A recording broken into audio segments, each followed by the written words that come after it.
जो इंडिया के लोग हैं वो आयुर्वेदा से बहुत ज्यादा जुड़े हुए नहीं हैं, जबकि ये बहुत ही पुराना वेदों में एक ऐसा ज्ञान है जो हमें बीमारियों से दूर रखता है, हमें जीने की कला सिखाता है। जबकि बाहर के जो लोग हैं वो बहुत ज्यादा इस आयुर्वेदा से जुड़ रहे हैं, पर धीरे धीरे कहीं ना कहीं बदलाव आ रहा है इंडिया में भी। तो आपको क्या लगता है इसका क्या कारण है कि क्यों इंडिया के लोग जो हैं वो आयुर्वेदा से अब जुड़ने लगे हैं? देखिए, तो आयुर्वेद को 5वां उपवेद कहा गया है और ये आज से नहीं, एक हजारों साल पुरानी एक पद्धति है जिस विधि से लोगों को ठीक करने की जो मुहिम हमारे ऋषि मुनि उन्होंने कंटिन्यूटी में इस प्रथा को चलाया है और वहां से हमें जो सीखने को मिला है। अब रही बात कि हम उस पर कम जा पा रहे हैं और जो बाहर के देश हैं उस पर बहुत ज्यादा फोकसली काम कर रहे हैं। उसका एक पर्पस है कि जब कहीं पे किसी चीज की अपनी एक अवेलेबिलिटी होती है तो लोग उसकी तवज्जो कम देते हैं, लोग अपनी चीजों पे फोकस कम करते हैं। एक कहावत होती है कि घर की मुर्गी दाल बराबर होती है। तो हमारा जो आयुर्वेद है, हमारा तो हिंदुस्तान में बाय बर्थ हम लोगों को मिला हुआ है। लोगों को उसको लेके जाने में जो उन्होंने संघर्ष किया है, तो इसलिए उनका फोकस बहुत ज्यादा है। अगर बात मैं कहूं कि लोगों को ठीक करने की जो प्रकृति ने जो हमें ये दिया हुआ है, हम लोग उस पर फोकस क्यों कम कर रहे हैं? क्योंकि हमारे यहाँ पे जो इंटरनेशनली बहुत सारे मेडिसिन्स हमारे हिंदुस्तान में एंटर कर रही हैं। बहुत सारी कंपनियां हैं जिन्होंने अब आयुर्वेद का स्पेस ही ब्लॉक कर दिया है। लोगों को ये रियलाइज कराया जा रहा है कि आयुर्वेद में डिले होता है और एलोपैथ में विद इन सेकंड आप ठीक हो जाएंगे। एग्जैक्टली, मेरा अगला सवाल यही था कि कहीं ना कहीं एक मिथ है कि जो आयुर्वेद है वो बीमारियों को ठीक करने में थोड़ा वक्त लेता है, जबकि जो बाकी मेडिसिन हैं वो कहीं ना कहीं हमें जल्दी से उस चीज से छुटकारा दिलवा देती है। तो क्या सिर्फ ये एक मिथ है या ऐसा सच में है?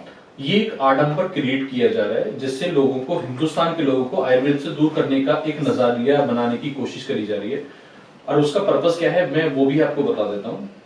आयुर्वेद में कोई भी ऐसी समस्या नहीं है कि जिससे किसी भी ट्रीटमेंट को क्योर ना किया जाए। पहली बात, आज की डेट में कोई ऐसी एलोपैथिक से होने वाली जो समस्याएं हैं उनका इलाज ही आयुर्वेद है, जबकि हम लोगों को आयुर्वेद से दूर किया जा रहा है। पर्पस क्या है? आप मुझे बताएं कि क्या, अगर फोकसली हम बात करते हैं एलोपैथ में, सिवाय अगर मैं बात करता हूं केवल एंटीडोट देने की या किसी ऐसी मेडिसिन की जिसको हम एंटी एलर्जी कहें या एंटी फंगल कहें, उनका हम ट्रीटमेंट दे रहे हैं पाइल्स जैसी समस्याओं में, एंटीबायोटिक्स दे रहे हैं। अगर हम बात करते हैं आयुर्वेद की, तो आयुर्वेद अपने आप में 15 से 20 दिन के अंदर में उसको इतना क्योर कर देता है कि उसको रिपीट होने के चांसेस कम हो जाते हैं। जबकि एलोपैथ, अगर मैं कंपैरिजन बात करूं, तो या तो आप सर्जरी कराएं या आपको एंटीबायोटिक खाते रहना है, तभी आप उसको क्योर कर पाएंगे। तो ये भी एक कहा जाता है कि जो आयुर्वेद अगर हम अपनी लाइफ में उसे जोड़ते हैं, किसी भी बीमारी का इलाज हम आयुर्वेद से करवाते हैं, तो वो जो बीमारी है वो जड़ से खत्म हो जाती है। तो ऐसा भी कुछ है आयुर्वेदा के साथ? देखिए, आयुर्वेद हमेशा 3 चीजों पे बना हुआ होता है, वात, पित्त और कफ। अगर शरीर का जो वात, पित्त, कफ है, तीनों को मेंटेन किया हुआ है और आपने अपने एंड से जो दवाई किसी भी वैद्य ने या किसी भी ज्ञाता ने दी हुई है, अगर हम उसका उपयोग करते हैं तो वो दवाई खाने के बाद वो जो रोग है उसको कंट्रोल किया जा सकता है। राइट। और अगर आप उसके जैसे दही नहीं खाना है लेकिन आप बहुत ज्यादा दही खा रहे हैं, तो वो जो शरीर का जो रिएक्टिवनेस है, वो जो शरीर अपने आप में ये बताने की कोशिश कर रहा है कि आप इस चीज का बहुत ज्यादा उपयोग ना करें, इससे आपका वात, पित्त, कफ तीनों में कहीं ना कहीं वृद्धि हो रही है, तो आपको उसको कंट्रोल करना है, लेकिन वो कंट्रोल नहीं किया जा रहा है। तो वो जो बीमारी आप ऑलरेडी जिसके ऊपर आप काम कर चुके हैं, जिसके ऊपर आप दवाई खा चुके हैं, तो वो ऑटोमेटिकली रिपीट करेगी। और ये तो अंडरस्टूड है कि जब आप किसी भी चीज को, जो चीज आपकी शरीर की इच्छाओं के विरुद्ध जा रही है, तो वो बॉडी अपने आप में रिएक्ट कर रही है, फिर भी आप उसके ऊपर कंट्रोल नहीं कर रहे हैं। तो खान पीन का सबसे बड़ा रोल होता है आयुर्वेद में। अच्छा, मतलब हमें अपने लाइफस्टाइल को भी चेंज करना पड़ता है अगर हम आयुर्वेदा को अपनाना चाहते हैं। देखिए, आयुर्वेदा का आज की डेट में जो बोलबाला है वो लाइफस्टाइल डिजीज को ही कवर करने का है। आप मॉर्निंग से उठ के देखिएगा, लोगों को सबसे पहले क्या है, कॉन्स्टिपेशन स्टार्ट हो जाता है। राइट। आप कॉन्स्टिपेशन में अगर आप योगा का, नेचुरोपैथी का और आयुर्वेद का सहारा लेते हैं तो एक सर्टेन टाइम के बाद आपका कॉन्स्टिपेशन परमानेंट खत्म हो जाता है।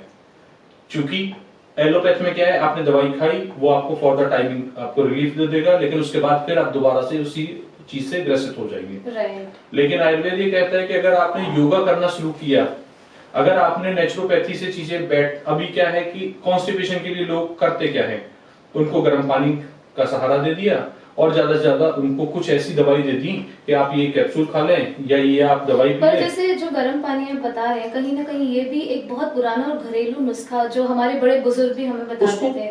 बेड पे बैठ के पीने का अपना तरीका होता है, जिससे हम दवाई खाते हैं। राइट। आयुर्वेद में उसको बैठने का तरीका दिया गया है, तभी उसका फायदा है। उसके लिए आपको उड़कू बैठना पड़ेगा, आपको घुटनों के बल बैठना पड़ेगा। जैसे अभी वेस्टर्न स्टाइल में एक टॉयलेट सीट आ गई है, राइट। पहले एक इंडियन स्टाइल में लोग बैठने की एक सीट आती थी, उस पे बैठ के लोगों का पेट साफ हो जाता था। उसका पर्पस है क्योंकि वो जिस एक एंगल को क्रिएट करता था, वहां से जो हमारा मोशन है वो बहुत नॉर्मल वे से पास आउट हो जाता था।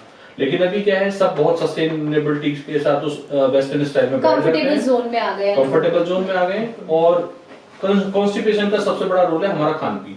राइट। अगर हम उड़कू कंडीशन में बैठते हैं, बैठने के बाद गर्म पानी भी हम सेवन करते हैं, 1 गिलास पीते हैं, तो हम बहुत इजीली कॉन्स्टिपेशन से निजात पा सकते हैं।